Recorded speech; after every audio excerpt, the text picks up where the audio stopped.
Good afternoon বন্ধুরা, আজকে চলে এসেছি তোমাদের সঙ্গে লাঞ্চের থালি শেয়ার করতে।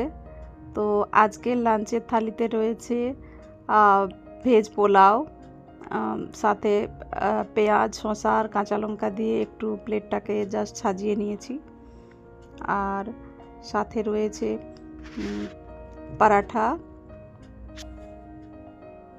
পরাঠাটা আটারই বানানো, আটার পরোটা। আর সাথে রয়েছে ছোলার ডাল, ধনেপাতা দিয়ে ছোলার ডাল করেছি।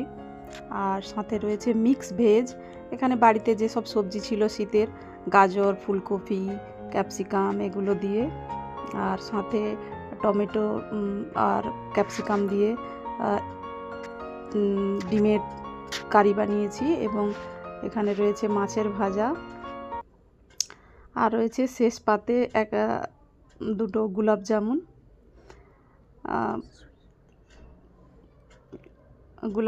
রয়েছে। আর সুইট ডিশ না থাকলে কি করে হয় শেষ পাতে, সেই জন্য দুটো গোলাপ জামুন রেখেছি। আর প্লিজ এই চ্যানেলটাকে একটু লাইক, শেয়ার, সাবস্ক্রাইব করে দিও। আর তোমরা কমেন্ট করে জানিও তোমাদের আজকে লাঞ্চে কী কী রয়েছে।